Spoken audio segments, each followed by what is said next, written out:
Hello, hello. Let's see if this is working.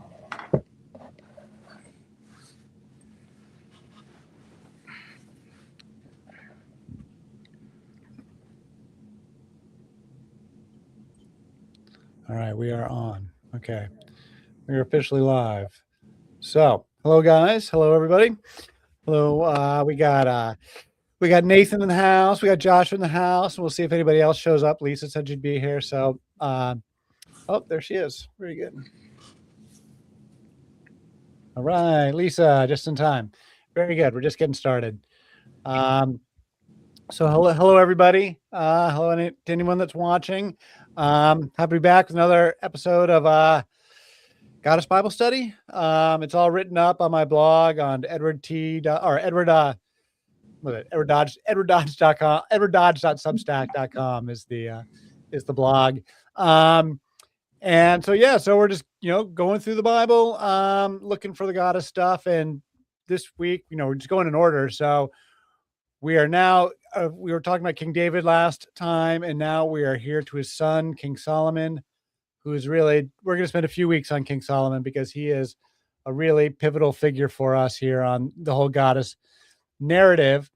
And so we can enjoy my ChatGPT image here of King Solomon making a huge burnt offering on the high place at Gibeon, with his mother Bathsheba standing next to him.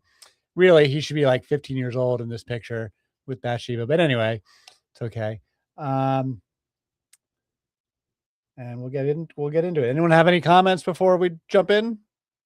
Lisa, anybody? All right. So, King Solomon, the wisest, wealthiest, and most celebrated of all the biblical kings. He's really pivotal for us. So we'll spend a few weeks on him. King Solomon was greater in riches and wisdom than all the other kings of the earth. All the kings of the earth sought audience with Solomon to hear the wisdom God had put in his heart. That's 2 Chronicles 9. King Solomon is a paradox. The biblical writers dress him up as the wisest king ever, and he is known as the father of the esoteric wisdom traditions. Yet the biblical writers are also harshly critical of Solomon for worshiping goddesses, which they blame on his many wives. Keeping in the tradition of biblical misogyny, or really, a high point of biblical misogyny. So King Solomon did followed Yahweh, but he did not follow Yahweh alone. King Solomon is the transitional figure who transmuted Israelite paganism into biblical monotheism. Through Solomon, theologians passed through the acceptable aspects of the feminine divine while rejecting others. Theologians accept the transcendent wisdom, which they describe as she, it's very distinctly feminine, while they reject all the visceral, nature-based traditions rooted in matriarchy, sexuality, plant medicine, and ecstasy. All the pagan goddess stuff goes away, and the one part that they hold on to is wisdom.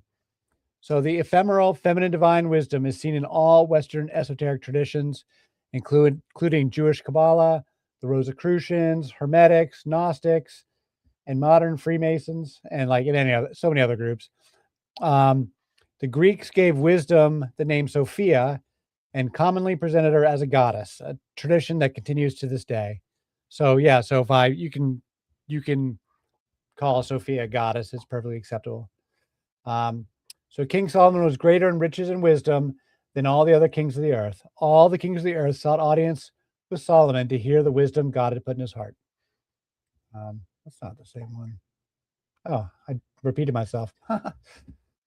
Anyway, so in the story, as King David's health failed at the end of his long rule, various princes asserted their claims for the throne. David's wife Bathsheba, with whom he'd had a scandalous adulterous affair when they first met, that we talked about last week, Bathsheba maneuvered her youngest son to be chosen by David as his successor. There was a bunch of other brothers in competition. And it's worth noting the role that Solomon's mother played from a goddess perspective in placing Solomon on the throne ahead of his many rivals. David and Bathsheba's 15-year-old son, he was the youngest, was named Jedediah, the friend of God. And after being anointed king beside the Gihon spring, drenched in the holy cannabis oil, he would be known by a name of legendary renown. So this is from 1 Kings. Zadok the priest took the horn of oil from the sacred tent and anointed Solomon. Then they sounded the trumpet, and all the people shouted, "Long live King Solomon." So King Solomon ruled in Jerusalem for 40 years, from 970 to 931 BCE, and is revered by the Jews, Christians, Muslims, and Rastafarians as the wisest and wealthiest of all the world's ancient kings. King Solomon is perhaps the most celebrated of all Old Testament characters, alongside Moses, and countless stories exist about him outside the Bible. I think King Solomon might be even bigger than Moses in all the various traditions. So he's known as the King of Peace.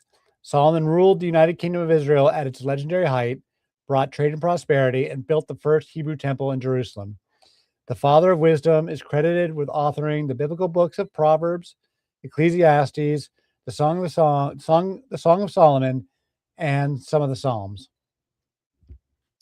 Solomon's exploits and wealth are clearly exaggerated for theological effect, and scholars debate the very existence of both King Solomon and King David, since no archaeological evidence confirming them has ever been found.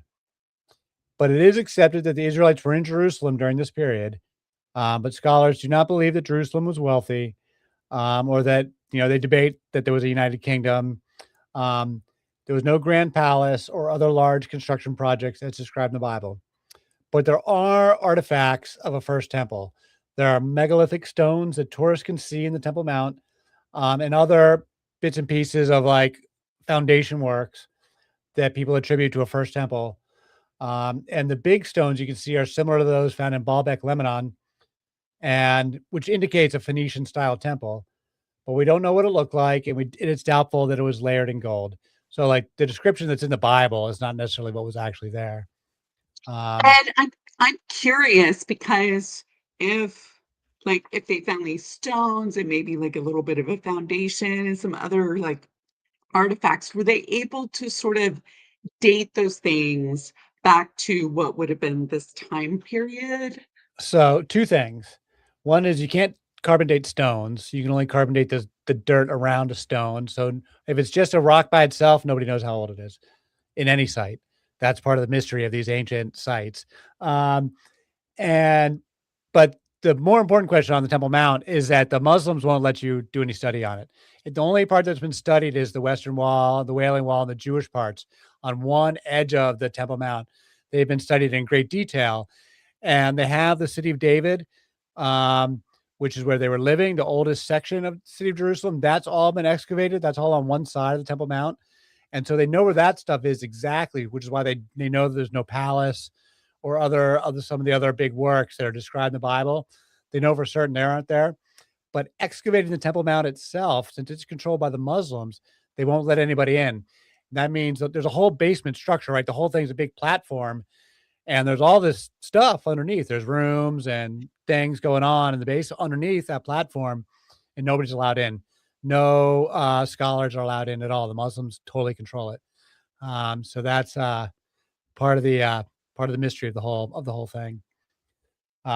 So to that point, the But Temple Mount. given well, given that he is sort of like, the one who studied and knows the mysteries, maybe that sort of fits. Yeah, right. So the Temple Mount in Jerusalem is currently the home of the Islamic Dome of the Rock and the Al-Aqsa Mosque, and has not been archaeologically studied outside the Jewish sections. Um, it is the single most contentious location on all of planet Earth, fought over by Jews, Muslims, and Christians alike. The crazy fanatical Zionists want to build a third temple. They're hell bent on it. They want to blow up the Al-Aqsa Mosque, take it from the Muslims. Um, Watch out, because that shit is going down.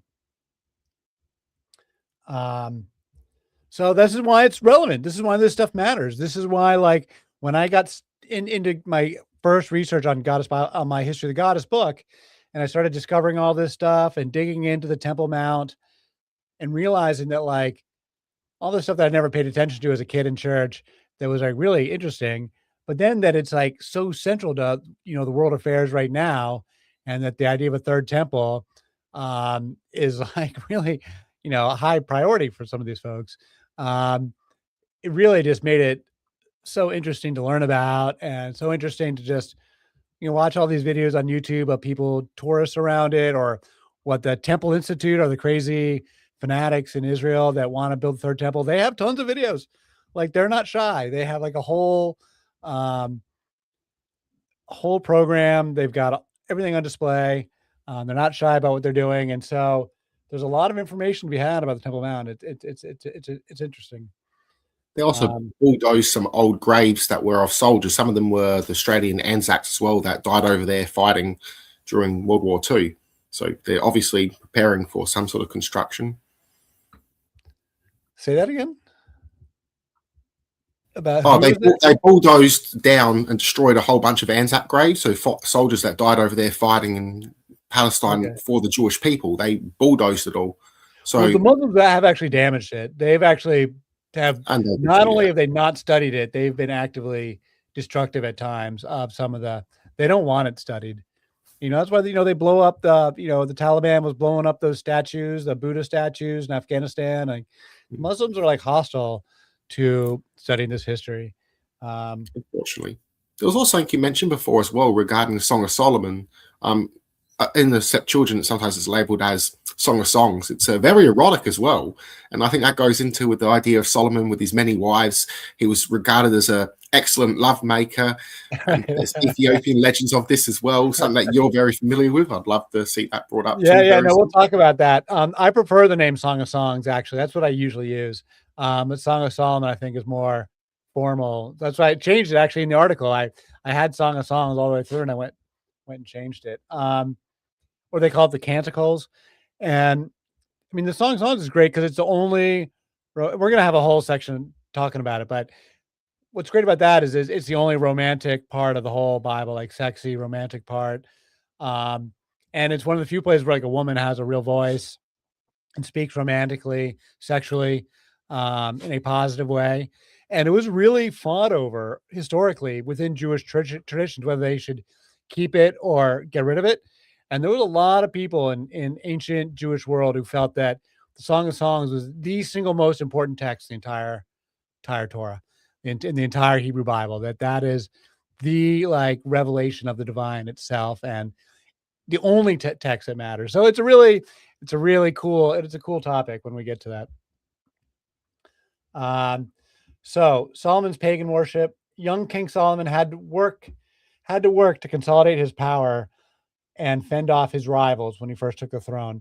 But meanwhile, the people continued to worship in the old pagan ways, offering sacrifices and burning incense at the high places.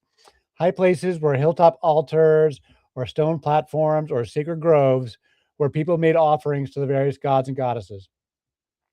There was no authority or centralized worship in pagan folk traditions, just community altars that people built themselves.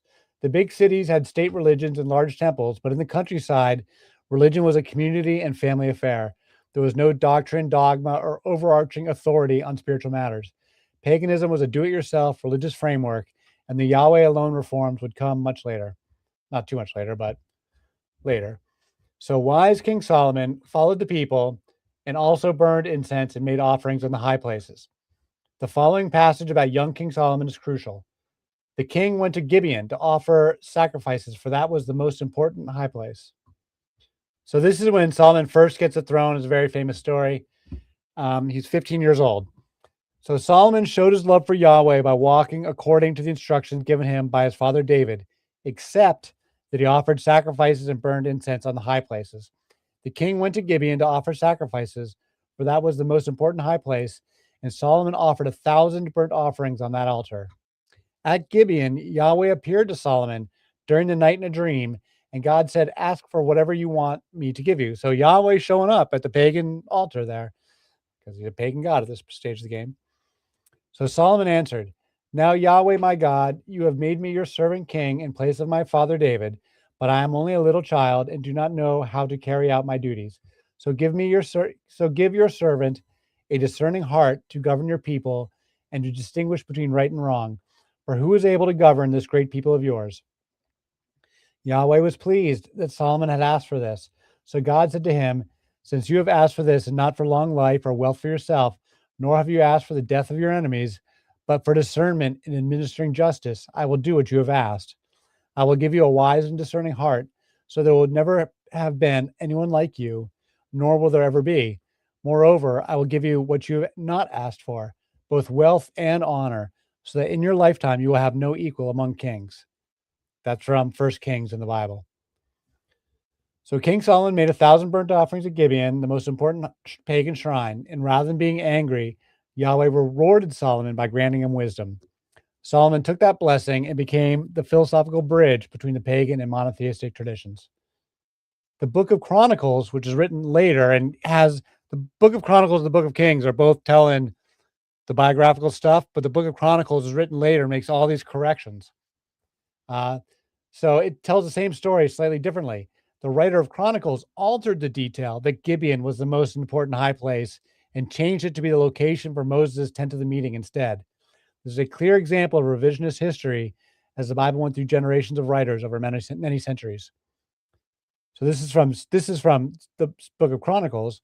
Solomon and the whole assembly went to the high place at Gibeon, for God's tent of the meeting was there, which Moses, Yahweh's servant, had made in the wilderness. So it's a clever change that they changed it from being the pagan shrine to being, where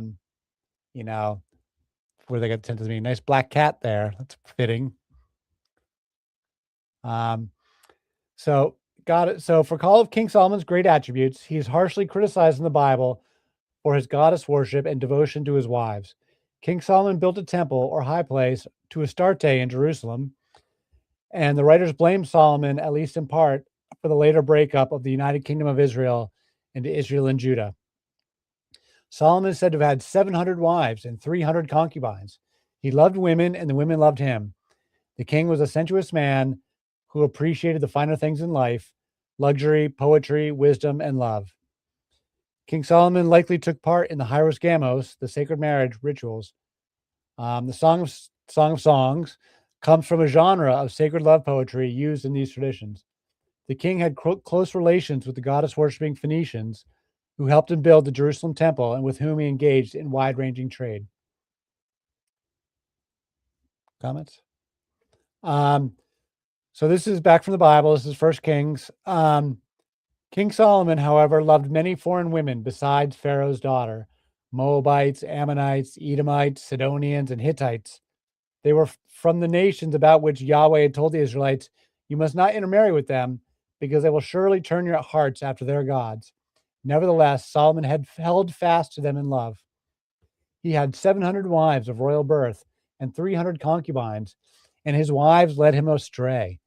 As Solomon grew old, his wives turned his heart after other gods, and his heart was not fully devoted to Yahweh his God, as the heart of David his father had been. He followed Ashtoreth. We've talked about this, Astarte, with the shame epithet. Ashtoreth, the goddess of the Sidonians, Sidon being one of the Phoenician cities, where Jezebel is from Sidon. So Ashtoreth of the Sidonians will later become a reference to Queen Jezebel. Milcom, the detestable god of the Ammonites. So Solomon did evil in the eyes of Yahweh. He did not follow Yahweh completely, as David his father had done. On a hill east of Jerusalem, Solomon built a high place for Chemosh, the detestable god of Moab, and for Milcom, the detestable god of the Ammonites. He did the same for all of his foreign wives, who burned incense and offered sacrifices to their gods. So Solomon demonstrated his wisdom when he judged a famous dispute in the Bible. Two women came to him, both claiming to be the mother of the same baby, while the other's baby was dead. The king said, "Bring me a sword, cut the child in half, and give one half to each mother." The woman whose child was alive was deeply moved out of love for her son and said, "Do not kill the living baby." But the woman whose child was dead said, "Neither of us can have him." Then the king made his ruling: "Give the baby to the first woman. She is the mother of the living child."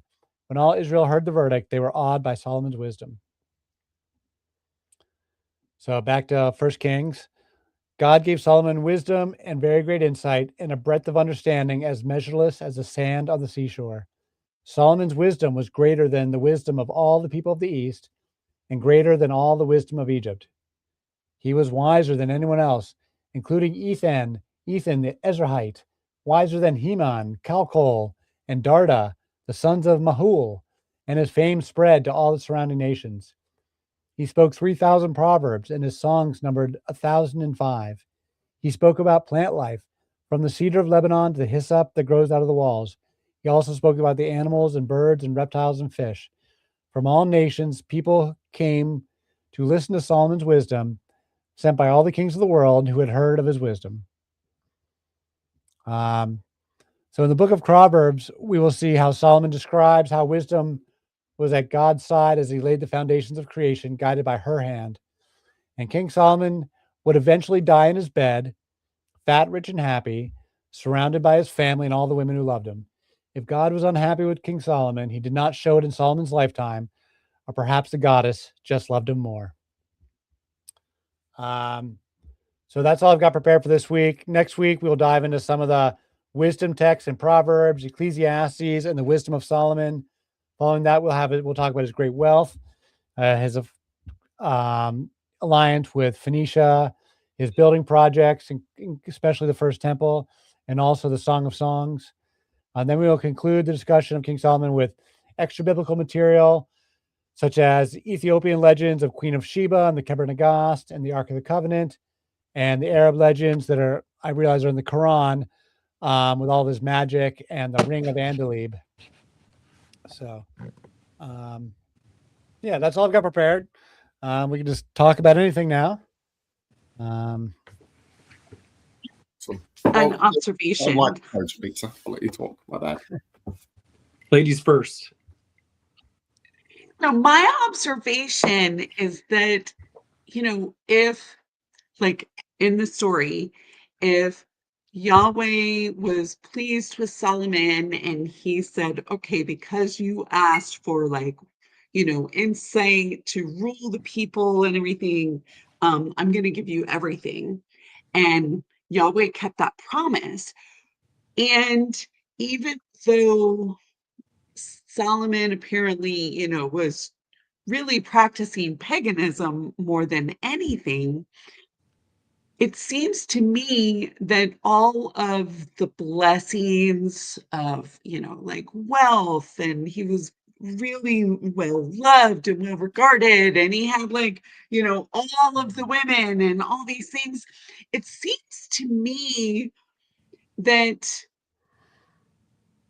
perhaps part of the reason that he had, that he was so prosperous and wise and blah, blah, blah, blah, he had all of the gifts and the blessings that anybody would want or ask for. I think it's safe to say that probably came from being a goddess worshiper. It probably came That's from certainly the lesson I take from it. right, from practicing the pagan ways, from loving the women and doing his own thing. Like, he followed his own wisdom. He didn't follow Yahweh's wisdom, air quotes around that. So it just seems to me that and I mean, for whatever reason, Yahweh was okay with that. I mean, it's just weird the way Yahweh kind of picks and chooses who he's gonna. I certainly take the lesson that the goddess worship goes hand in hand with his prosperity, and that and then all the other people that come later that are abandoning the goddesses, they all end up miserable, and the whole culture that is goddess, that subtracts a goddess, has ended up miserable ever since. But in the Hindu traditions, so the Tri-Devi, the big three goddesses in Hinduism are Parvati, Saraswati, and Lakshmi. So Lakshmi, she's literally the goddess of wealth and prosperity and all the abundance of life. And then Saraswati, she's the goddess of philosophy and wisdom and intelligence and music and art and all that stuff. Yes. It's literally he's getting exactly the stuff that the Hindus say you get from the goddess traditions. That's exactly the stuff that King Solomon ends up with. Yeah, I mean, you even mentioned specifically his knowledge of plants like cedar and so on. And that's typically not something that men would be studying or practicing or have knowledge of. That's very traditionally, women's work, doing medicinal work with herbs and plants and understanding their applications and all of that.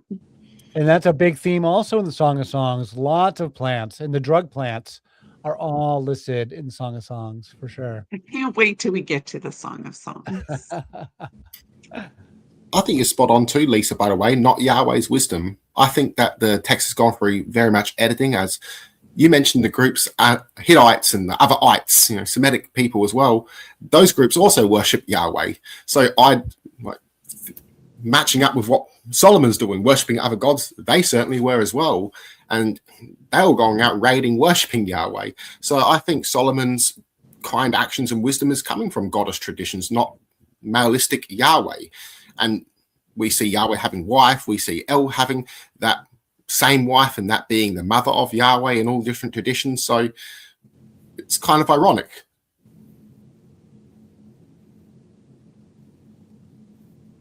Yeah, it's like, Martin Luther says everyone should go home and read the Bible for themselves and think for themselves. Like, as a child of the Protestant, someone who's raised Protestant, that was what I was taught. Everyone should go home and read the Bible for themselves and think for themselves. And I'm like, so I read about King Solomon worshiping goddesses and being super prosperous. And I'm like, well, seems all right to me. That seems like that's the lesson I'm taking. You got all the ladies, he gets all the loving. It's like, he died fat and happy.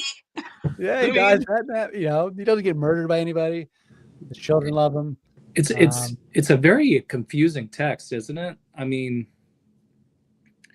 you have the beginning of it that this is the wisest man, that he's gifted with this wisdom, and yet there's not really a good thing that's said about him through the rest of the verses. I mean, is there anything that's positive from Yahweh's point of view regarding Solomon? After Solomon passes, like later on in the text? No, just even during his life. I mean, it's just if God's granted him wisdom, where is it at? Where are we supposed to find it? Well, we see it in the Proverbs and Ecclesiastes and Psalms. Well, yeah. But like in the narrative of his life, in the lives of the saints, in the hagiography of his life, where are we supposed to observe the wisdom? I mean, I understand the Proverbs are attributed to him. Well, the whole thing with cutting the baby in half story. That's the only one, right? And then he does a lot of great stuff. He's got all these great trade. He's trading to India. He's getting ships going to India, and all the way, to what else does he do? Oh, Queen of Sheba comes, and that's a Bible story where he, gobsmacks her with his wisdom. I forget what he says to her. But how, here's a man who's done. The Lord was angry with Solomon because his heart was turned from the Lord, the God of Israel, which had appeared unto him twice. So here the Lord appears to him twice. He turns his heart away from him. And yet this is the man who builds the temple. I mean, how is that not even taint the temple? I mean, what I think that's evidence of is that these stories are being written down way later on. Oh, that's actually the point I was going to try to get to. There's something here that's just, it's like a reworking of the text of some kind. Definitely. There was also different Torahs going around too. So they had different versions of that story. The Dead Sea Scrolls has some mentioning of Solomon, but how much of that we won't really know because a lot of it's gone. We can look at the wisdom of Solomon, the text, but that's more lighting on Sophia wisdom, which that's is definitely Hellenistic. It's a great book. It is. It's beautiful. It's a shame. It's Christians that reject it don't realize what they're doing. They're rejecting the only text that goes with a dying and rising Messiah. That's not an orthodox Jewish belief. That's a mystic belief that goes back to Jewish mysticism. Most Christians don't even know it exists. Yeah, it's a shame. I bring that stuff up to people and they've never heard of it. And I'm like, you gotta go check that out. You can even go on YouTube and listen to the gospel of like Mary Magdalene, and you can go on there and listen to the gospel of like those ones, like the Gospel of Philip, the Gospel of Thomas. Those are Thomas. Yeah, those are Gnostic texts from the dead that came out of the Nag Hammadi library. They were only discovered in the 20th century. The Wisdom of Solomon's always been around. It's in the Apocrypha. It's in the Bible. it's in the Catholic version of the Bible, but not in the Protestant version of the Bible. And so there's a set of books called the Apocrypha that the Protestants don't consider to be the proper part of the canon, but the Catholics do. And so Book of Enoch is in there too. And but the Bible I was given as a kid in a Protestant church when I was confirmed when I was 13 has the Apocrypha in it. So the book I was given in my Protestant church has the Wisdom of Solomon in it. So it's not like it's hidden. It's just it's not part of the proper canon. Yeah. Why would they not want to include it? Like what's bad or wrong with it that they wouldn't And Gnostic elements as well. So the very mystic, the Sophia being the Holy Spirit recorded in there, that's problematic to mainstream opinion. And also being feminine is another big problem for some Catholics as well. They try and knock that off and describe it with their theological stance, but it's pointing to something older than their theology. Orthodox Jews reject it because they see it as too Christian. They'll even argue that Christians made it, but it's older than Christian text. It's written by Alexandrian Jewish mystics. So, and possibly before that, that could be just the copy we have. So it's a beautiful text. Christians should read it. If they reject it, they're not really Christian at all. Sad to say to them. Yeah, it was one of the reasons, my understanding that they took it out was because Christians were finding like what they would consider prophetic utterances in those books. The Jews didn't like that, and so they removed those books from their canon with the argument that anything that wasn't specifically written in Palestine or Israel was not considered holy and was not to be accepted into the canon. So there's portions of like Daniel that they removed because it was written outside of the Holy Land. And so they go really fundamental on this. And then the Protestants just took that tradition from the Jews that decided this post Jesus. They took the Jews' councils on this and just incorporated it into their tradition, not even consulting their own tradition. They just took the Jewish tradition and ran with it. And I don't think many Protestants even realize that. Yeah, they don't study the history of the Bible. Yeah. They're not taught that in the church. Like, they're religious leaders aren't talking to them about the history of the Bible. And I don't know how much, like, say you, Joshua, or you, Nathan, learned about the actual history of it when you were, going through and becoming ordained and all of that. Like, but and that's like, I just think it's so important, and that it would tell such a different story. It would really change, I think, a lot of people's understanding if they were to be studying the history of the actual Bible itself and including the historical context that that Ed is laying out, but like the broader historical context of what was going on and why, like, this thing means this because of what was happening in that time frame. Yeah, I mean, I think Protestants have a really weird relationship with the Bible. It's very specific reading, and they don't like take context into it at all. I mean, they read the whole Old Testament as being about Jesus, which is not about Jesus at all. And they definitely aren't given. It was really fascinating for me to like have my experience growing up in church and then not read the Bible for a long time, and then come back to the Bible from the scholarly perspective or with the scholarly, with the with the scholars' influence on me. And yeah, it's a completely different book. And it's I think it's much more fascinating to look at it in context and to break it apart and not look at it as this singular voice, which they try to give it, this singular word of God, that came out of heaven, like fully formed. I mean, it's just not that way at all. And, but also the Protestants have a, like the Protestant Reformation they're super hostile to the mysticism. They're super hostile to the Virgin Mary. And so they really, go hard on like the sort of cold, dry, narrow reading of the text. They're all about the authority, though. It's all about the authority that comes from this one reading of it, this one narrow reading of it, and they don't want to look at it in any other way. Any other way is kind of is seen as a threat. Mm-hmm. They can be very zealot. Like when I grew up Protestant, my family would be don't question the Bible. Protestants were big on that. Some ways they can be more zealot than Catholics in their own ways as well. Oh yeah. Religion brings zealotness. Even I can be zealous sometimes, and I recognize that. That's the difference between most religious people. They don't recognize that, and that's where a lot of harm comes in. We have to look at ourselves. Absolutely. So one thing about the history of King Solomon that's, because there's a lot of like debate about a united kingdom of Israel specifically, whether King David and King Solomon ruled this united kingdom that included what is Israel and Judah and what is basically the landmass that is today's political Israel right now, more or less. And so they know that there was this northern kingdom of Israel and that there was a southern kingdom of Judah that existed as two separate countries.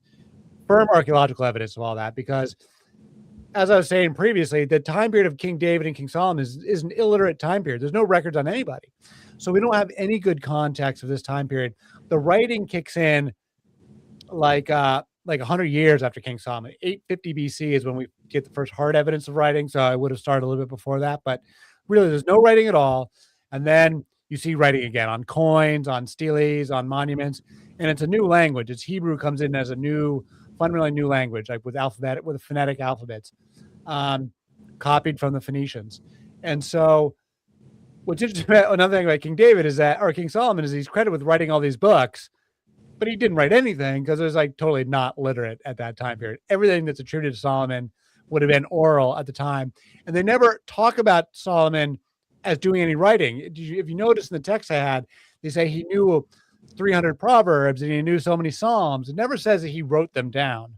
He only says that he knew them and he spoke them. But regarding like the super wealthy, super powerful kingdom of a united kingdom of Israel, most scholars don't think it really existed. I think it could have existed, but it would have been loose and tribal and not really rich. And even by the Bible's own story, it only lasted 70 years. So it was pretty ephemeral, even by the Bible's own standards. But the one thing they know for sure is that it wasn't like mega rich, because the Bible describes King Solomon as having so much gold that it was like falling out of his pocket, and they wouldn't even pick the silver up off the streets because like they had so much silver and they ate on gold goblets and all this stuff. And there's like literally no evidence for anything like that, because that would have been noted by the neighboring kingdoms that there was this ultra rich place in Jerusalem, and there's no evidence of that or evidence within city of David of anything like that. But that doesn't mean that they didn't have like a loose tribal leadership around the surrounding areas that lasted a short period of time. I mean, that could have happened. And a Phoenician style temple being built in Jerusalem, I think there was one, because they have the description of Solomon's temple that's in the Bible is like an exact description of Phoenician style temples. Yeah. They do have evidence of elsewhere. It's like a common style. So they definitely could have had a first temple there, but not layered in gold and super rich. And so one of the things that people say is that from a this book is being written by the folks from Judah to dress up Judah as being, we were more, and it's addressing the people in Israel because they had kind of a rivalry, but then the Assyrians destroyed the nation of Israel, but the kingdom of Judah survives. And so, and we'll talk about this when we get to that time period. It's like 200 years later after Solomon. So the people from Israel, even though Israel was a much bigger and more important country and much more successful and much more that really was wealthy, they get destroyed by the Assyrians, and you get all these refugees that come down to live in Judah. And it's at that point that Judah becomes the number one place. And they start writing all these stories being like, hey, back in the day, we were more important than you guys.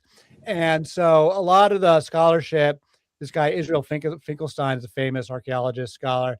His theory is that Solomon is dressed up, and even the whole United Kingdom is dressed up as propaganda, addressed these Israelite refugees to be like, back in the day, back centuries ago, before anybody remembers, we were richer and more powerful than you guys ever were. But it's all just fiction. It's all just propaganda.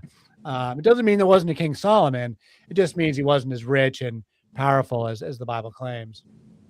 Well, we're dealing with that now with just, we call them Jews, not Israelites.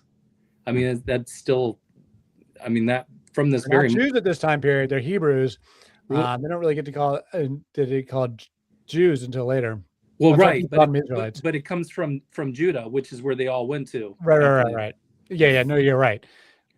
Jews from Judah for sure. Yeah. There's a large amount of magical papyrus associated with Solomon as well, and even with King David. We have the Dead Sea Scroll community, the Essenes, that associated King David and Solomon with exorcisms, and later on Christians as well would use the Solomonic rituals as well, associating that with Jesus as well as a higher power. So using these names, divine names, even associated with Moses as well. So we had Solomon magic mixed in with Moses magic. So I would argue that Solomon and David would be tribal chieftains associated with tribal magic.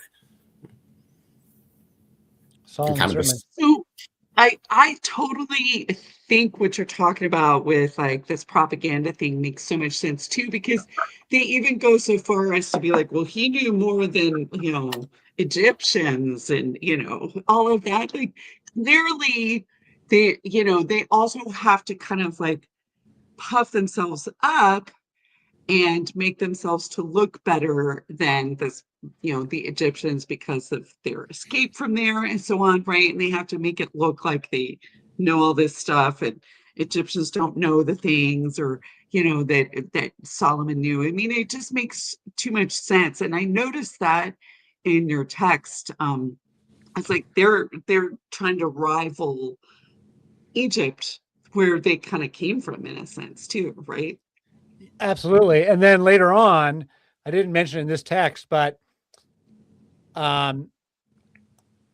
so after King Solomon, we'll get to his son Rehoboam, who was like a very bad king, and that's when the nation split. There's a rebellion, but also under Rehoboam, the Egyptians invade, and it says that Pharaoh Shishak invaded Jerusalem and took everything, took all the gold, took all the stuff out of Jerusalem, and that is actually that invasion did happen. The Pharaoh in like 905 BC, like 20 years after Solomon died, they really were invaded. And that Pharaoh from Egypt really did run roughshod over Israel and sack a bunch of places, and made a big stele talking about it, labeling every place that he sacked. But the section where they would talk about Jerusalem is damaged, and you can't read it. And so you don't know if like that would be the evidence of like, and we took all the gold from there. But even in the context, it's kind of like it's damaged because it's like in the lowest part of the stele, in a not highlighted part of the stele, which implies that it wasn't like some big deal to sack Jerusalem. It wasn't like the richest city in the region, pouring out with gold. So, but yeah, that's an interesting detail, that the one part where we would have evidence of it is damaged, and you can't see it. I love how you brought up the Egypt part, by the way, Lisa.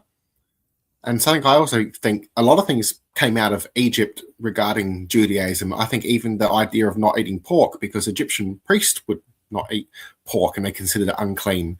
So I think a lot of that Exodus story is a symbolic, meaning what they're taking out of Egypt and bringing back to their lands. And Canaan, because they were Canaanites as well, these proverbs were under Egyptian subject rule. And obviously, as you mentioned about the Babylonians invading, them being under there, later on Greek rule and Roman rule. So they've always been subjected under a nation for one time period or another, and also the rivalries.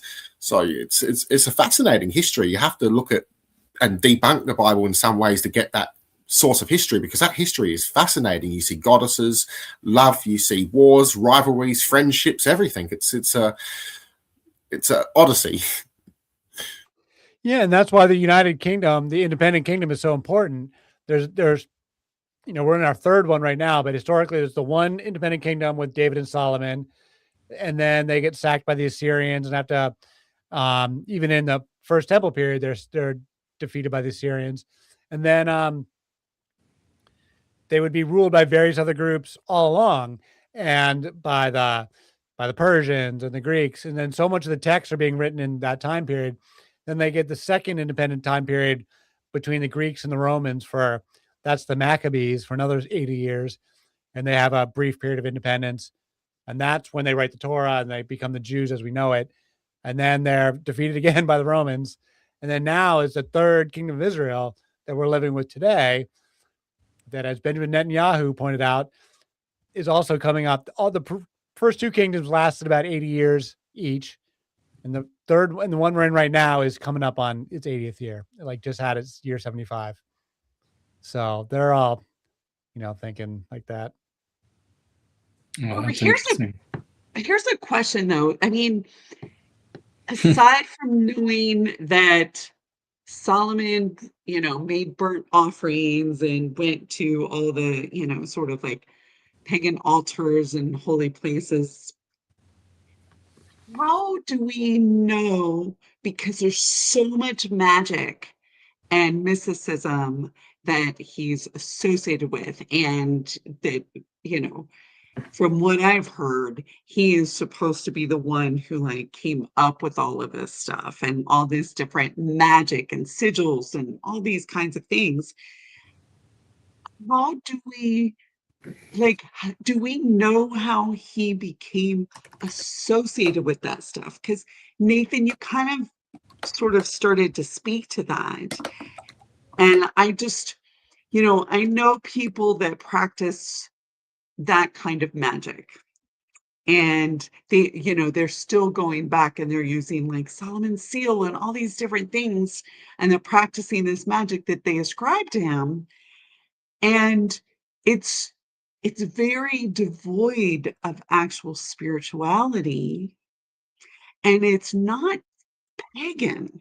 It's not really pagan. So I'm wondering if any of you all know where that comes about. It's mostly associated with exorcism magic. And if you look at the exorcism stuff, that's really mystic belief. And if you look at the Orthodox viewpoint, they start to separate themselves from that. And that's where you see this challenging of these traditions as well. So you had different groups like the Sadducees. They obviously didn't really believe in magic because they didn't believe in angels. They only believed in God. They didn't believe in any afterlife. You had Pharisees that did.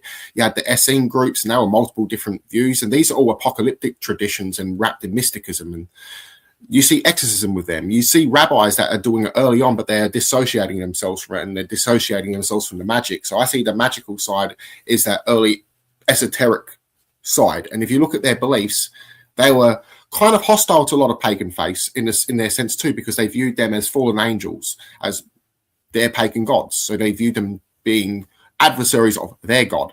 And so that's a very ancient mystic tradition as well within what we would call Judaism. Orthodoxy sort of arose out of those traditions, but would split and view every god as hostile, where those early mystic views did approach goddess traditions as okay, because they viewed that either as God's feminine part emanating itself into existence. So they were very fine with that. And some even viewed goddess and goddess separate, two beings, opposites working together. So that's all mystic stuff. So Orthodox, very, very different. They would probably go into golem magic and that, where exorcism is more rooted that mystic tradition, so a casting out. So very much dualistic. And I see that going to the Canaanites, who are also dualistic. But what Canaanite group? There's so many. So it's very hard. So it's a personal belief, I'd say, as well, a lot of this too. The only thing I would add to that, as far as in the Christian Orthodox Christian tradition, maybe Catholic has to be included in this too, is magic becomes kind of transformed into the liturgical structure of the church with the sacraments. The sacraments become the magic, where a priest is ordained, he becomes persona Christi. You change your name, you're no longer a part of the laity, you are a transformed person. You're not you're an angel in the flesh, in a sense. You have, the sacraments of Holy Communion, the Eucharist. It's transformed. That's very magical in a sense. They don't use the word, but that's exactly what their belief system is. Resurrection was a huge part of early Christianity, life, death, rebirth. Yeah.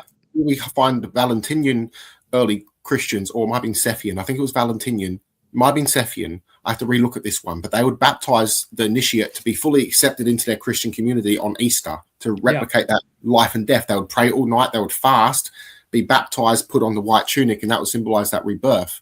And we look at baptism, it's not just strictly on Christianity. No, it was going back to Judaism.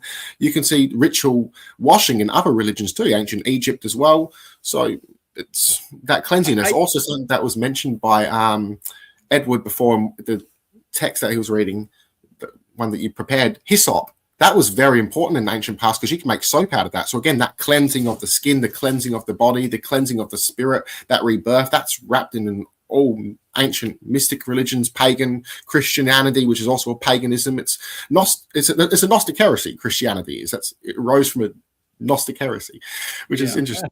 So they're the heretics, man. Yeah, so I just Googled it. I just AI'd it. The origins of Solomonic magic. So it says originates as a blend of ancient Jewish, Greco-Roman, and Islamic traditions, centering on the legend that King Solomon used a divine signet ring to command demons and spirits, particularly during the construction of the temple in Jerusalem. Its earliest literary roots appear in the 1st century Testament of Solomon, but the core grimoires, such as the Key of Solomon and Lesser Key of Solomon, were developed in the Renaissance in the 14th to 17th centuries AD. So you've got legends from the basically Hasmonean time period, and the Testament of Solomon. The Talmud includes tales of Solomon, the Prince of Demon, doing some stuff, and then Greco-Roman, Kabbalah. Oh yeah, and then the Middle Ages. There's a lot in the Quran too. But yeah, so I mean, it's sort of coming out of that Second Temple Judaism. A lot of that. There's a lot of the early Second Temple is like totally lost in the shrouds of history. We really have like almost nothing from that time period until the Hasmoneans, when they start to like really, which is after 200. We start to have evidence again. But for like, there's a few hundred years there where it's like, we don't really know that much about what they were doing. And so Solomonic magic seems to come out of that period. Thank you. Thanks for that.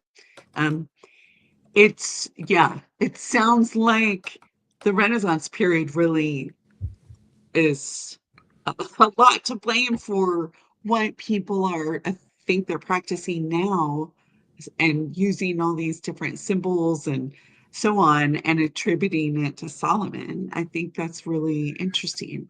Well, I would offer a hypothesis of some kind. This is complete conjecture, but might be kind of fun. Do you remember that story? And I think we might have touched upon it in this Bible study with the witch of Endor.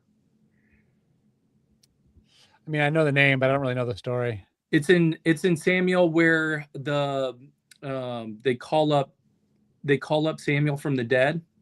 Saul calls up the prophet Samuel from the dead. Oh, I guess I skipped that part.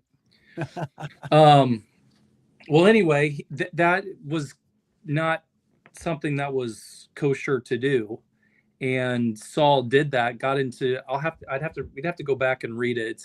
It's in the book of Samuel, and when you read that book, especially whether you're a Christian or a Jew, you have to say to yourself, "Oh my God, okay."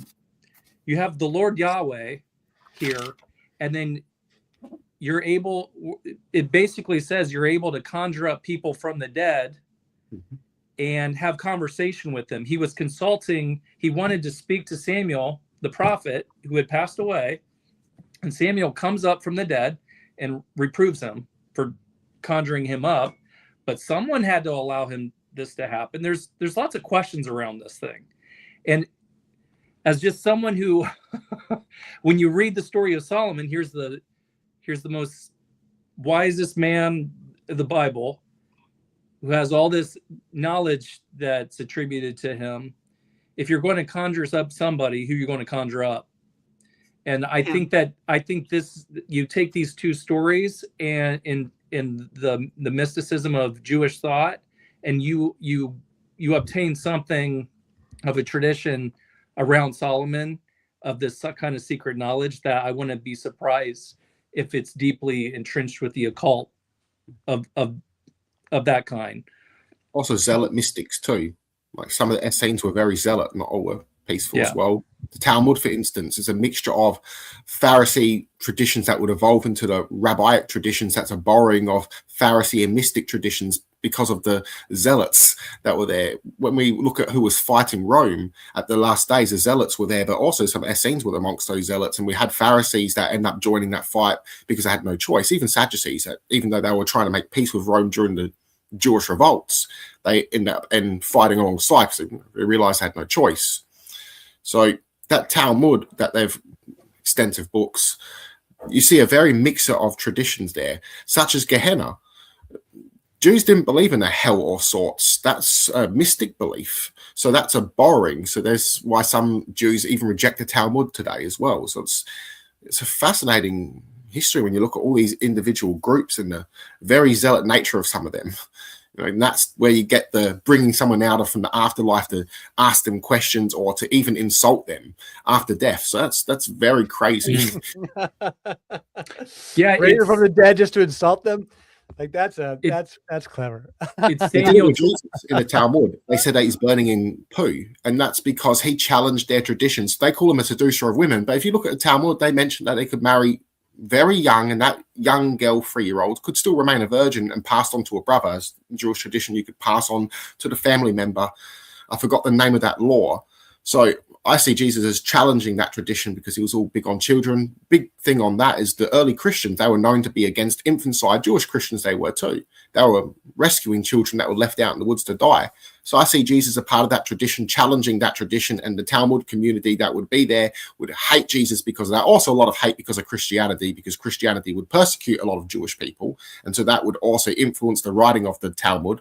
And funny enough, for their legends of the Talmud, they were borrowing from the Septuagint because they lost their text and they also lost their language. It was a reconstruction of Hebrew. It's fascinating. But yeah, they were very hateful, the guys that wrote the Talmud, very hateful. This is Samuel 28. Ed, if you want to look at this real quick, if you have time. Yeah. Well, I was gonna say, while you pull that up, what I do know of, say, modern practices of the Solomonic magic or high magic, as it's often called, is I think ties in with what you were saying, Nathan, that originally he was, say, known to do exorcisms, because so much of what is mentioned about like this particular kind of magic and the different like seals and the key of Solomon, all of that is supposedly the ability to command demons. Which is interesting. Even that word, daemon, that comes from the Greek. It's translated from a Hebrew word. Don't quote me on this one. I've forgotten the word. It might be zadim. I have to look up how to pronounce it in Hebrew, but it means foreign god. Or it could refer to unclean spirit. So those demons, again, that goes back to that Jewish mystic belief that pagan gods are fallen angels. Because Orthodox Jews didn't have that belief. So that's very interesting. There's an old debate over especially in Christianity, over whether magic is real or not, or whether magic is just something you're not allowed to do. Like that it's real, but it's forbidden, versus some people saying it's not even real. And so you'll see different eras and different traditions, which will make one argument or another. But clearly in the Bible, if you've got Saul going and talking to the first Saul banishes the spiritists, but then goes and sees them. So clearly the spiritist works. So, it's 1 Samuel 28. I don't want to read the whole thing, but yeah, the prophet Samuel is dead. So the King Saul, who was the bad king before King David, goes and he needs to see Saul. He wants to see Samuel, even though Samuel's dead. So even though he banned the witches, they go and get one for him. And then he disguises himself. and Well- goes and see her. And Samuel comes to him as a spirit. To Edward, I want to say thank you so much because of this whole discussion. When you mentioned about the goddesses that is worshipped by Solomon, I just connected something together. And also because of Lisa, we're mentioning the commanding of demons, and when I mentioned about the word coming from foreign god, that's the obvious answers. That's a connection there. So he's using other gods to help him construct that temple because other gods are worshipped there. Thank you so much, Edward. I'm baffled. Like, it took me all this time to connect the two. Thank you, Edward, and thank you, Lisa. Well, I'm glad you made the connection. But yeah, I mean, that's what the ring does in the Islamic traditions. That the ring of Andalib, which has the two interlocked triangles that become the Star of David for the modern political Israel. That is, it's the original one is two interlinked triangles, like in a chain. You know, they're not flat. And that's the ring of Andalib, and that's the ring that he can use to control the demons and jinns in all the Arabic legends and in the Quran. And so, yeah, I mean, Solomonic magic is big in the Arab world and, you know, Arab historically. So Ed, in this chapter, it starts at verse 6, which I think is really interesting here because you have the Jewish or the Israelite magic, the Urim and the which was some kind of lot thing that was used by the priest to divine. So this verse says, when Saul inquired of the Lord did not answer him either by dreams or by the Urim. Oh, okay. So he's trying to divine. He's trying to divine here from the Lord. Huh. Or by the prophets. He couldn't even get information from the prophets. Then Saul said to his servants, seek for me a woman who is a medium, that I may go to her and inquire of her. And his servants said unto him, behold, there is a woman who is a medium at Endor. Then Saul disguised himself by putting on other clothes, and he went, he and the two men with him, and they came to the woman by night. And he said, conjure up for me, please, and bring up for me whom I shall name to you. But the woman said to him, behold, you know what Saul has done, how he has cut it. He's referring to himself because he was king. She was afraid of, he was disguised. She doesn't know who he's talking to. What Saul has done, how he has cut off those who are mediums and spiritists from the land. Why are you then laying a snare for my life to bring about my death? So this is like one of those original witch hunts. Right, exactly. And Saul avowed to her by the Lord, saying, as the Lord lives, there shall be no punishment come upon you for this thing. Then the woman said, whom shall I bring up for you? And he said, bring up Samuel for me. This isn't taught in Bible school, by the way. This is just one of these stories. I totally missed this story when I was doing Saul. I would have had this in that chapter. Round 2, I'll make sure to include the Witch of Endor. Yeah, this is a great one. So when the woman saw Samuel, she cried out with a loud voice, and the woman spoke to Saul, saying, why have you deceived me? For you are Saul. So she was able to divine and see who this was. And the king said to her, do not be afraid, but what do you see? And the woman said to Saul, I see a divine being coming up from out of the earth. And he said to her, what is his form? And she said, an old man is coming up, and he is wrapped with a robe. And Saul knew that it was Samuel, and he bowed his face to the ground, and did homage. Then Samuel said to Saul, why have you disturbed me by bringing me up? And Saul answered, I am greatly distressed, for the Philistines are waging war against me, and God has departed from me and answers me no more, either through the prophets or by dreams. Therefore I called you, that you may make known to me what I should do. And Samuel said, why then do you ask me, since the Lord has departed from you and has become your adversary? And the Lord has done accordingly as he has spoke through me, for the Lord has torn the kingdom out of your hand and given it to your neighbor, to David. As you did not obey the Lord and did not execute his fierce wrath on Amalek, so the Lord has done this thing for you this day. Moreover, the Lord will also give over to Israel. So it goes on. And I think later, I should probably just keep on reading so I don't ruin this. But it's I guess I'll summarize is the Lord's cut off from him. He goes to this witch. He gets a message from the Lord from Samuel. He gets it anyway. I mean that's any person who's reading the story is like he just got access to what he wanted, you know. So what are we dealing with here? We're dealing with witchcraft that was able to conjure up a prophet who was able to give him the word of the Lord. That's what you totally walk the away witchcraft from. works. But here's the distinction, though. Was she a witch? Was she a priestess? Was she of the priestess line?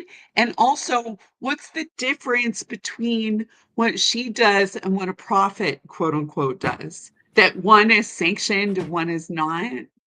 Well, this gets back to our first talks with Ed at the very beginning of this persecution of the feminine. I mean, it's right here again. I mean, it's over and over again. I mean, Exactly. and it's just That's the obvious. point. It's almost They describe it's it as almost the insulting mediums to and see it. spiritists.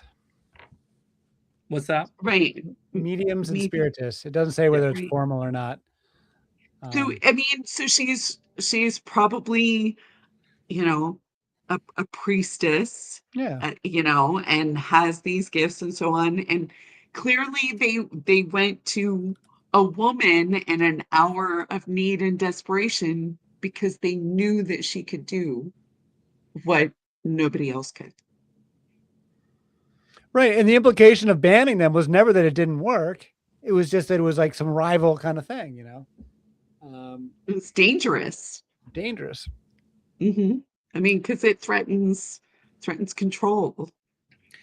But you can imagine, though, getting back to Solomon, if they were able to conjure up Samuel, the prophet, and get the word of the Lord, I'm sure people use this same kind of scriptural text to Conjure up Solomon. Yeah. No, I believe that for sure. Somebody Yeah. somewhere certainly did it. Yeah. Yeah. There are also Merkaba mystic Jews. They were also known to be chariot, kind of somewhat occultists, I guess you could say, magical workers. They were known for entering the divine realms, for divine messages from God, to even conjure up prophets to speak to them.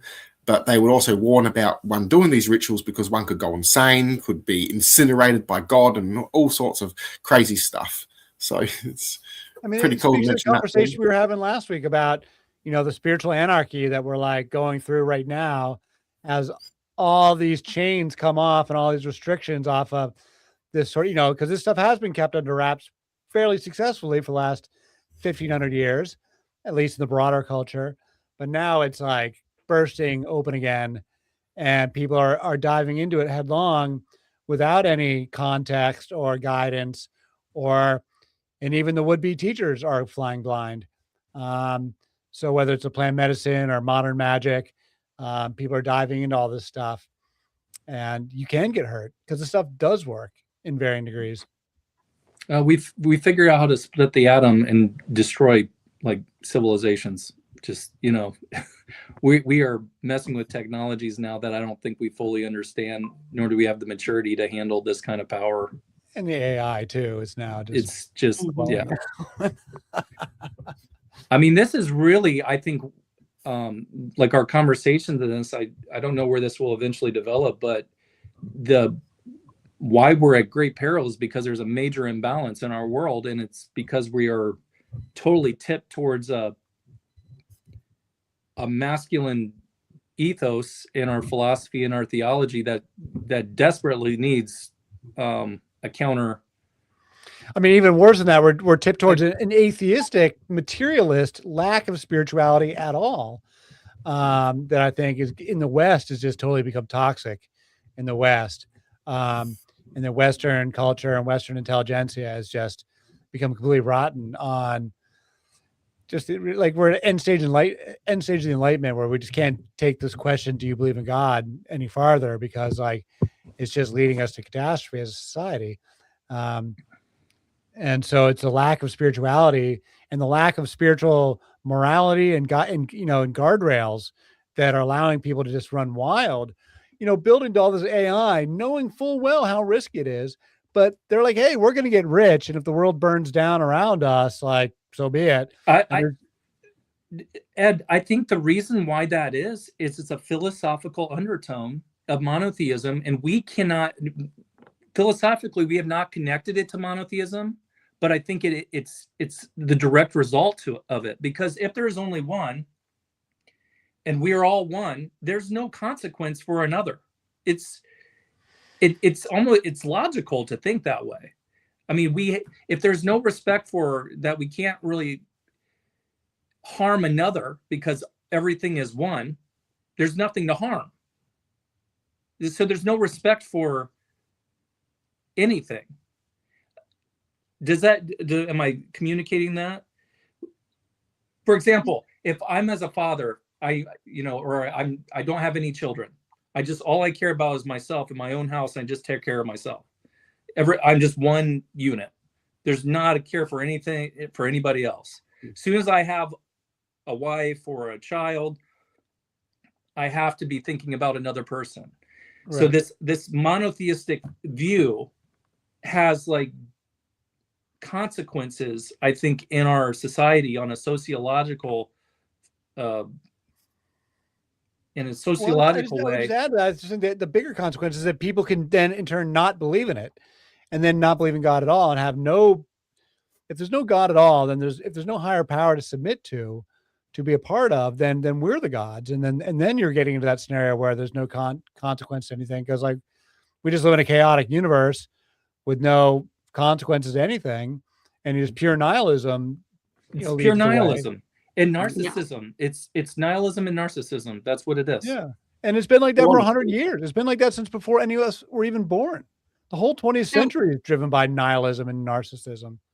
I think if you are really looking for the intersection of, like, say, AI and, the way that tech has taken off and the uber wealthy, and where that ties into like religion and philosophy, you have to look at Curtis Yarvin and Peter Thiel, because they're the ones who are talking about that stuff and trying to tie it all together. And, Peter Thiel's done quite a few talks that you can listen to on YouTube and so on, and try to wrap your brain around the shit that man is saying. No, he says some really weird stuff. I can't really like listen but to he's studying the Antichrist, for God's sake. Yeah. I mean, I find all these tech billionaires to be super creepy, like every last one of them. None of them are very sound.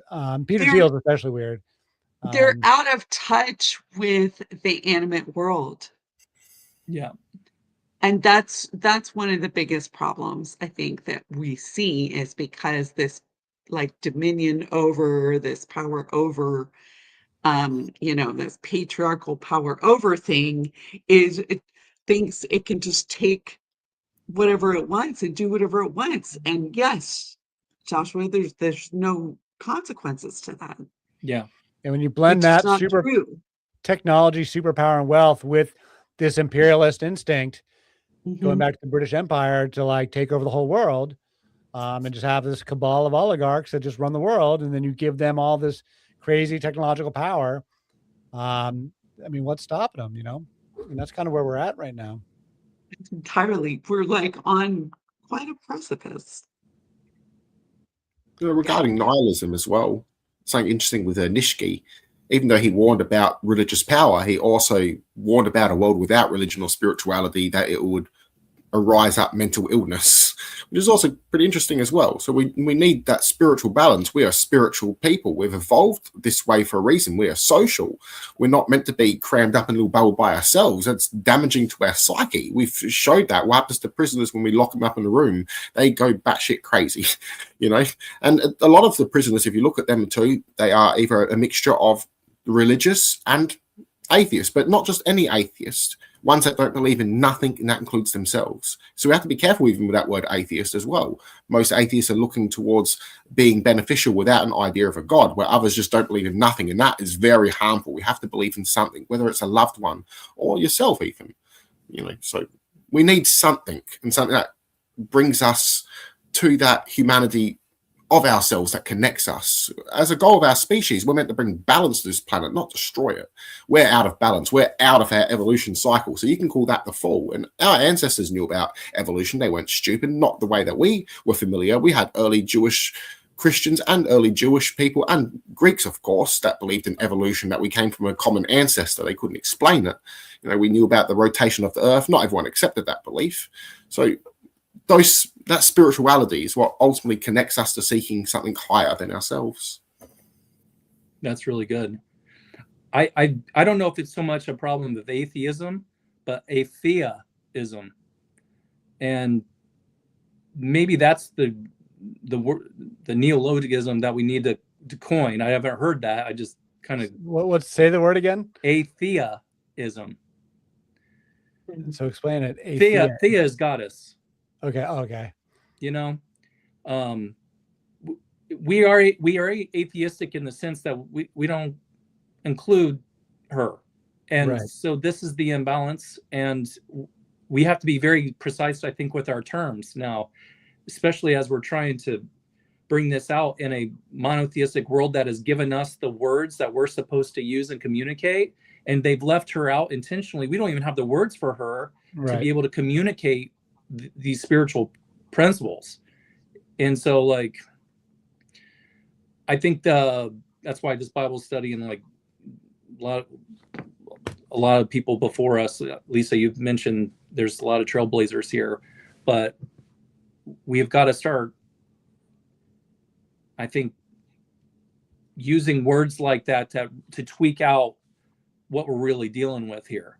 And people might believe in God, but if they don't believe that he has a consort, if there's not a balance to this world, we're never going to, I think, find peace within ourselves. Because look what happens. We exalt the spiritual side and we call the body bad.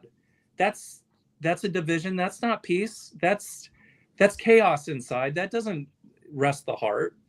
If matter and material are evil, which is what a lot of sects have said throughout the ages, that does not bring peace to the human soul, does it? It makes us want to escape it and escape to the masculine, escape to the father.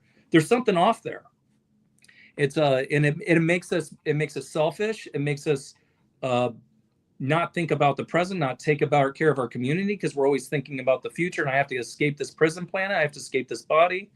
It's a very terrible philosophical doctrine to be brought into. And it's funny that it's considered such a holy thing when I think it leads to so much internal unrest and possibly psychosis. And that's the problem with even some Gnostics. Funny that to go around. Material world. Others loved the earth, but seen a problem with the material side of things being money, the objects that control desire. And there have to be a big distinction between those groups too. As even that theosophy of leaving this prison planet, we see that within Orthodoxy as well. They've taken that from Gnosticism because Christianity arose as a Gnostic heresy. So Christianity was regarded as Jewish heresy. So it wasn't considered to be orthodox at all. So even with Simon Magus, he confused what he was taught by the disciples, because he was baptized by a disciple who was initiate of Philip. So he confused the creator of the material world as actual creator of this physical place. So when we look at Jesus' teachings, he believed that this earth started off something beautiful, but it fell out of order. So he believed the material ruler of this world was Yahweh or the devil. But he's not stating that this being is the creator of this earth. So rather, it's just gone out of balance. And that's an esoteric thing. So again, going back to that goddess part, going back to the feminine nature, going back to the father and the mother, what a lot of Gnostics mention. So emanations within us, we're an emanation of God. The demiurge doesn't have to be physical either. It can be your own ignorance, etc. So there's also that to take into mind as well regarding those groups. But yeah, I ultimately agree with you. If you're only seeking to escape and not better your community and better yourself, that is harmful. You're not serving anyone. Yeah. Also really interesting to me that if the material world and wealth and all of these things are say, antithetical to Christian beliefs and teachings and so on, why all these, people in positions of leadership and power are the ones who have the most and who are hoarding and trying to keep others from having those things. Because we all know you can't take it with you, right? You cannot take it with you. And so there's so much like hypocrisy and so much that doesn't Well, make sense, that No, it reminded doesn't me make what I sense. wanted. I forgot to mention this about Saul and the Witch of Endor. What I took out of that story, in addition to what we said, was that here's Saul being this lying, hypocritical leader, just like our leaders are today, Yeah, where they tell you you're not allowed to do this thing. it's so They good. go point. do the exact thing themselves, man. Yeah, They've been doing it for so good. 3,000 years and longer. And we just take it for granted that these sons of bitches are going to lie to us and do the very things you see with the Epstein class. I mean, the whole 9 yards, man. He even swore by the Lord, Ed. He even swore by the Lord. So, So, no. these people, ends. yeah. And that's what Samuel said. When you get a king, you're going to regret it because these kings are going to lie to you. That's and true. He did say you that. And swindle you. And he was dead on right, man. They've been getting lied and cheated ever since, man. We called them archons. Yeah. Yes, that's a popular term. Yeah, a lot of people don't realize that the word archon means political ruler. And this is a lot of the thing. It was associated with something spiritual and physical, but it was dangerous back then to speak about your rulers. That was a death sentence, and they had to use this encoded mystery. And that's what a lot of problem people will rise with. They believe that archons are two things: political rulers and those who are influenced by something demonic, if you want to use this word, something evil that would influence this physical reality, something dark within them. That's why they call them sons of darkness, not us sons of light, or better word is children of light.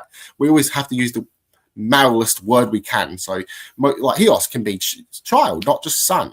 So it's interesting. Even the word Pius can be child regardless of gender. So we always have this gender neutral terms in history that are just blandly taken by the orthodox world, made into he, male, him this and he this, never they. Yeah, it's unfortunate. Do you know that part of like the spiritual conspiracies and how that ended up overlapping with like the QAnon stuff includes the archons, but in this context, they are more like these like, evil alien races that come like like the lizard or reptilians, and there's other ones, whatever. And that all of this weird stuff got like somehow sort of like woven together. And so now in a lot of spiritual communities, if you say archons, then that's what you're talking about. It's a shame. They don't look at language, and language is important. Like very important. We learn so much from it. Like just wordplay. A dictionary can teach us tons of stuff. But if there were reptilians and like evil alien types, I'm just going to say some of these leaders and their human skin suits are not holding up well at all.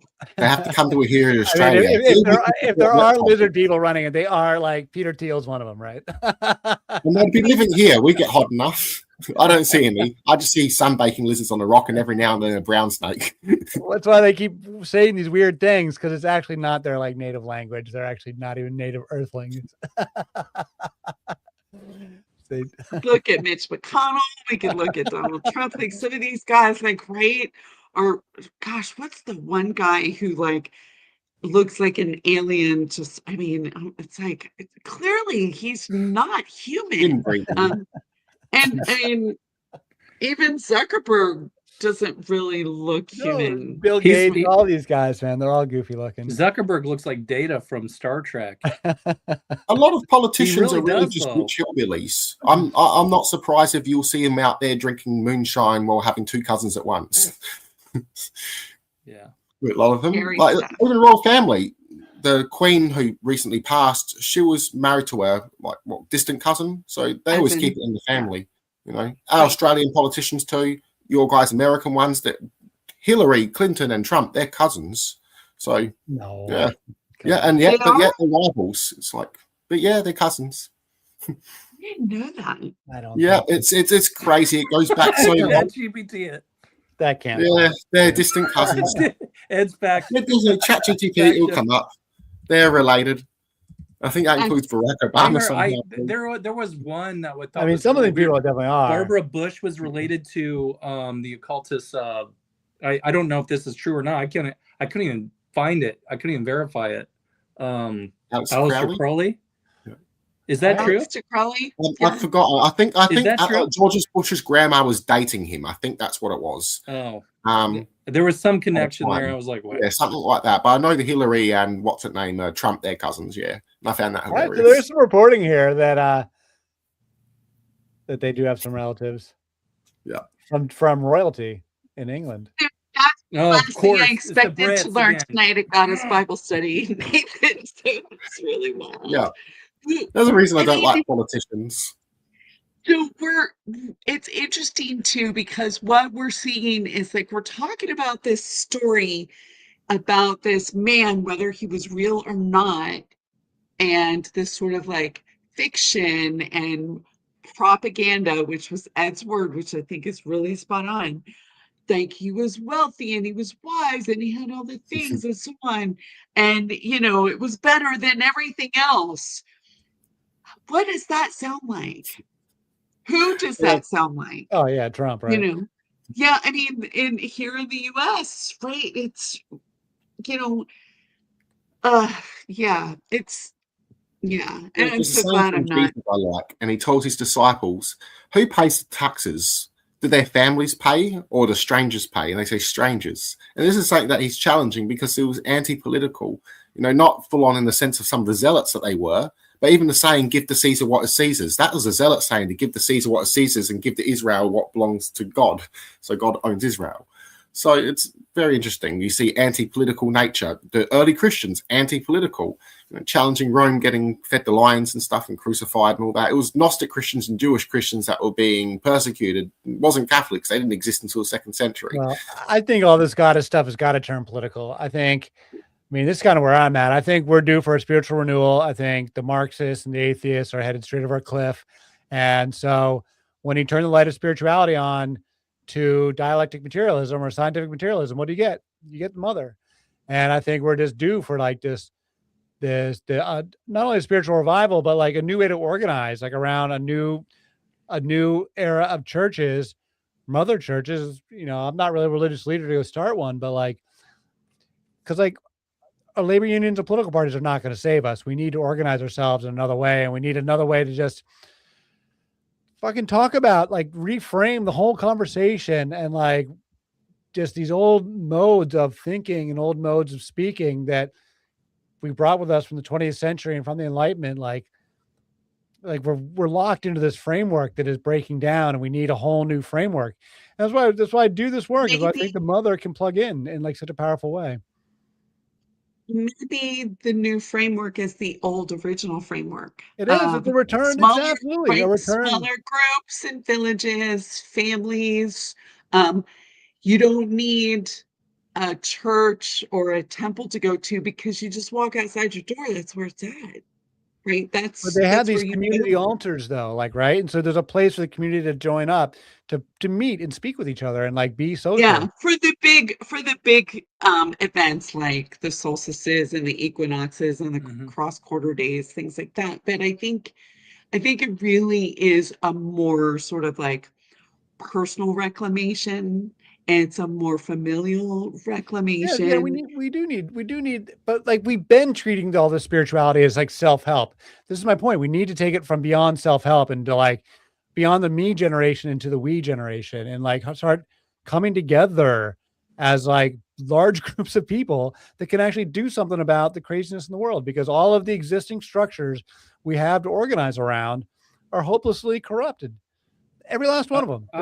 We need something completely fresh. I know I've stressed this before, but it just seems to me like the language, how we communicate this has to change, because like even in like what many people would call these new age circles, or what have you, they all speak of oneness, but that oneness is often very much articulated in the he, if you haven't noticed. I mean, so they might talk about goddesses and all that stuff, but it is always the oneness of the he that we're always returning to. There's not a lot of respect for her, in my opinion. You're not wrong. So much of that type of spirituality is much more sort of like a play almost off of like Christianity, you know, patriarchal religions. And it's like there's a lot of the same problems and toxicities there. You do, you see it. Yep. You see the lack of respect for other. You see dominance of one, spiritual guruism. That's all very patriarchal, in my opinion. There's not a respect for the other and for, you know, just kind of things that I've already talked about, not to rehash it. But I think until we start to talk that way, like where the goddess becomes just like part of the conversation and we don't like get squeamish when we bring her up, you know, it just becomes a part of our language rather than what seems to be like so normal when we talk about, oh, thank God. Well, how many times do we say like, oh, thank goddess? Doesn't that sound weird? It sounds weird. Well, I know I say it all the time, but it did sound weird when I started saying it, and I had to get used to it. Yeah, that's what I'm saying. This language and this tradition that we have, it's really dense and it's really hard to bust through. But until we make it more normalized, and it's almost like our cells begin to hear it, I think that's when she will begin to much more manifest herself. And just to add to that, like politically, we're locked into this framework of capitalism versus socialism, both of which are atheistic worldviews. And we're also locked into, do you believe in God or not believe in God? As if those are the only choices. Right. Like, and those aren't the only choices. Like we have those other frameworks. I can not believe in the way you're describing God and still believe in God because I put the goddess back in. And now God makes sense when I have the goddess in the framework. I'm actually not told to have faith in something that doesn't make any sense. I'm actually observing something that does make sense. And like, so we're locked into these social movements are just so hopeless.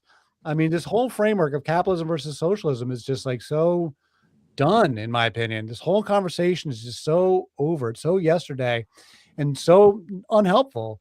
Like, we talk about Gaia as a theory, Gaia theory. In my worldview, Gaia is not a theory. Gaia is a living, breathing reality. The earth is one big, living, breathing creature with a consciousness. And it is our living, breathing mother. And it is just like we are a part of nature inherently. And so my whole worldview is that I'm a microorganism in a larger macroorganism. And I walk through the world in this way. And it's simply just not the way we see things in the West. And all this time talking about fucking Marxism is just a waste of time, in my opinion. It's just like an endless waste of time. But look at what Marx was trying to deal with. He was trying to deal with material. Like material, right. And he failed to recognize it was all about the mother. It was all like about Marx the and mother. Engels are inspired by the socialism is inspired by indigenous communities who have like egalitarian matriarchal societies, and they fundamentally did not recognize the spirituality and matriarchy at the heart of the cultures that they're attempting to emulate. And then they try to emulate it through centralized command and control bureaucratic government, which is inherently an authoritarian structure. So they want to achieve social goals, widespread egalitarianism through centralized command and control. It's always been a contradiction ever since Marx himself. Also don't take into account when looking at tribes, especially with male dominated tribes, they don't take into account those tribes took out the tribes that were associated with the goddess. We've had this happen multiple times in history. Yeah. Also in New Zealand, there was a tribe that took a boat that was from English settlers that they used to get to another island because they heard these peaceful guys were there worshipping goddesses and all that sort of stuff. They've raided them. They didn't want to fight back. They decided to, but in the end they didn't want because they wanted to stick to their peaceful traditions with the goddess, and they were overrun. And today they're still trying to be recognized as an independent people to gain their freedom from that tribe, basically, because they were slaves for so long, and they're still fighting to gain their independence back. Which is crazy. This is the thing. We just read it in the scriptures tonight. It's always the one that's always stamping out the other. It's always the monotheist that's stamping out the goddesses. The goddess is never stamping out like the monotheists. No. I mean, correct me if I'm wrong, but I'm not seeing it there. No, always- not as a general rule. Definitely not. So what does that say? Even the To any masculine rational side, person it doesn't have not to be just indoctrinated. monotheism. I mean, it's like what I saw in Peru. I don't know how many I was telling you guys about my recent trip to Peru, to the Sacred Valley, where you can see that the evidence of when the Spanish came in and they conquered the Incas and imposed their Catholicism on top of the Incas. And you can see it in the architecture, because you literally see the Inca temples that were converted into Catholic monasteries and churches, and they, put a big cross on top of like Inca architecture and call it Catholic. But then 400 years later, the Quechuas, the Inca people, they never went away. Like, their culture is still around. And so now 400 years later, it's all grown back together. And so it's like this fusion of Mother Nature with God and Jesus, which, like, to me, gives me a lot of optimism, a lot of hope. Yeah. I mean, it's incredible that she can still allow things to grow out of just what would be considered maybe manure, just out of the rubble. Out of the rubble. Yeah. There's a tribe that was uncontacted for a long time. It's been contacted now, but they view our society as world eaters. They don't like that we destroy the rainforest. That's their home. White devils for a reason, right? Yeah, I follow someone on Instagram that tracks all that. That is something that's not talked about, and it's devastating. Oh, it certainly is. And they've got some old weapons that carried on from the old Inca days. So it's like, wow. Yeah. It's like so much knowledge they would have. Yeah. And I posit that the reason why they were able to sort of like blend whatever the Catholicism is with like the old like Incan types of practices has a lot to do with the way that they live much closer to the land. Absolutely. I think that's like a big part of it. Yeah. Yeah. So like growing your own food and having to collect rainwater or whatever those things might be, that makes a difference. I think that's part of the thing that people are missing, like, that they're not living more closely with the land. They might know what the date is and the season. They don't know what phase of the moon it is, right? Like, people aren't living as close with nature. They're not looking up at the stars in the sky, and like, people are just cut off from that now. And so if you're cut off from that, then you're cut off from your own knowing and wisdom and intuition, and you're cut off from what is real and true, because the only real and true things really is nature. Like, that's about it's reality. It's the only thing. It really is. Yeah. On that note, I think this has been our longest episode so far. So it was a good big thumbs up. Great conversation. Bodes well for the rest of the conversation about King Solomon. There'll be a bunch more good material to talk about there.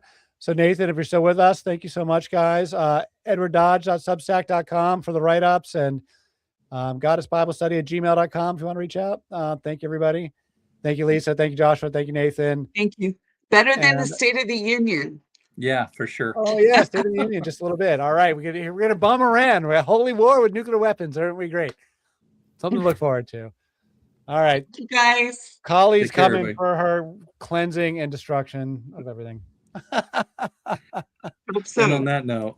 Okay. All right. Good night, guys. A lovely chat. Sorry about that one last bit. I just had to go take a leak.